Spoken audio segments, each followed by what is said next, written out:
Assalamualaikum warahmatullahi wabarakatuh. Perkenalkan dengan saya Adinata Wicaksono dan rekan saya. Elang Rizky Putra Julianto. Iya, gimana Mas kabar hari ini, Mas? Kabar hari ini alhamdulillah baik, Mas. Puasa, Mas? Puasa alhamdulillah. Sampean? Oh, saya puasa, Mas. Puasa. Sama nggak puasa beduk kan, Mas? Puasa full day hari ini, Mas. Tumben. Hari ini. Selebihnya nggak tahu, Mas. Nggak tahu, Mas. Aduh, nggak boleh gitu, Mas. Ramadan, Mas. Penuh Ramadan, berkah, Mas. penuh berkah. Iya, begitu. Mas, kita di sini mau ngapain, Mas, ini, Mas? Di sini kita akan menjelaskan ya, penjelasan komponen utama pada motor bensin. Oh, begitu, Mas. Oke. Jadi menurut Mas Adinata, apa aja sih, Mas, komponen utama pada motor bensin? Komponen utama pada motor bensin itu sendiri, Mas, ya. Yang pertama itu mungkin saya mau bilang yaitu blok silinder, Mas. Blok silinder. Iya, blok silinder ini sebuah tempat di mana tempat piston itu berada, Mas. Pakistan itu berada. Iya. Terus di dalam situ piston juga bergerak naik turun, Mas. Oke. Di situ juga ada namanya katup, Mas. Katup, Iya, atau valve, Mas. valve, Begitu, Mas. Terus yang kedua ada cylinder head, Mas. cylinder head. Ini sebagai penutup dari blok silinder tadi, Mas. Baik. Kalau nggak gitu bocor, Mas. Nggak bisa hidup, Mas, mobilnya, Mas. Ya. Gitu, Mas. Lanjut. Kemudian di sini ada crankshaft atau poros engkol, Mas. Poros engkol. Iya. Lanjut, tadi ada crankshaft atau poros engkol, Mas, ya? Poros engkol. Iya. Poros engkol ini bagian mesin yang bisa dibilang sebagai pengubah gerak horizontal dan vertikal, Mas. Sehingga menjadi gerak rotasi atau putaran, Mas. Gitu. Fungsi dominannya ini dibuat untuk meneruskan ke transmisi, Mas. Caranya melewati timing belt, Mas. Timing belt, timing chain ya. Iya. Kemudian itu ada piston, Mas. Piston. Bukan yang langsung gambarin gini. Oke. Piston itu bagian paling utama, Mas. Soalnya ini yang membuat energi mekanik itu, Mas. Yang naik turun, Mas, buat menggerakkan mesin. Gitu, Mas. Oke, piston ya. Iya, Mas. Kemudian di sini juga ada connecting rod, Mas. Connecting rod. Iya, connecting rod itu yang bawahnya piston itu, Mas. Bawahnya piston. Jadi kan ini kepala piston, Mas. Di bawahnya sini, Mas. Stang seher ya. Iya, setang seher, Mas. Begitu kira-kira ya.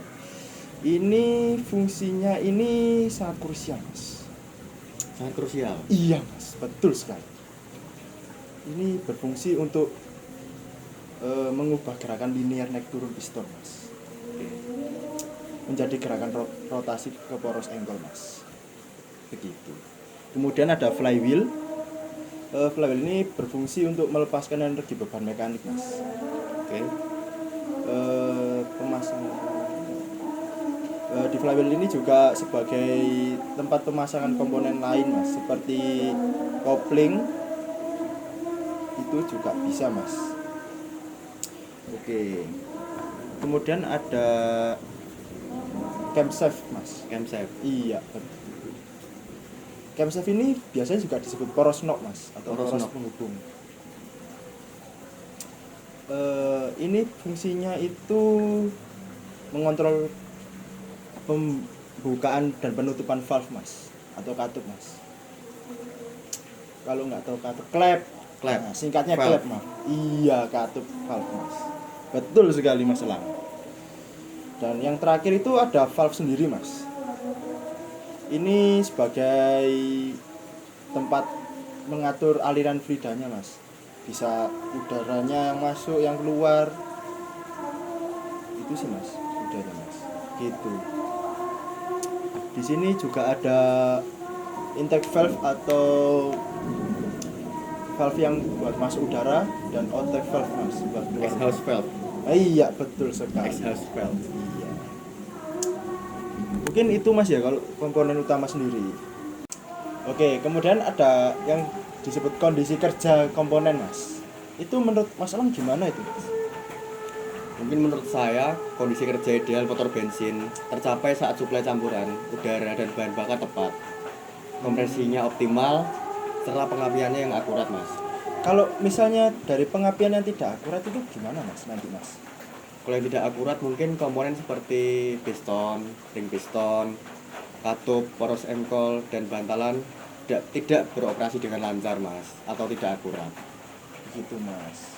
Mengaruhi kerja pada komponen motor bensin itu apa aja? Mungkin mas ya, faktor-faktor yang mempengaruhi kondisi kerja pada komponen utama motor bensin itu dibilang itu suhu mas. Suhu itu juga berpengaruh mas. Suhu ya yang Iya. pertama. Suhu. Kalau pada mesin itu terlalu dingin maka komponen itu akan sulit untuk hidup mas atau berjalan. Sulit untuk itu Iya. beroperasi ya. Iya sulit untuk beroperasi begitu mas. Waduh mas, ini hujan mas, nampaknya Pak. Hujan mas. Hujan masih air mas Adinan. Oh iya, saya lupa kalau hujan masih air. Waduh, nampaknya hujannya sudah lumayan deras ini mas. Lumayan deras. Iya. Dipercepat saja mas Adinan. Iya.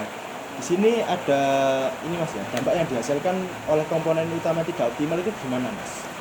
Dampak yang dihasilkan komponen utama yang tidak optimal mungkin memicu serangkaian dampak negatif yang saling terkait mas, dan merugikan juga.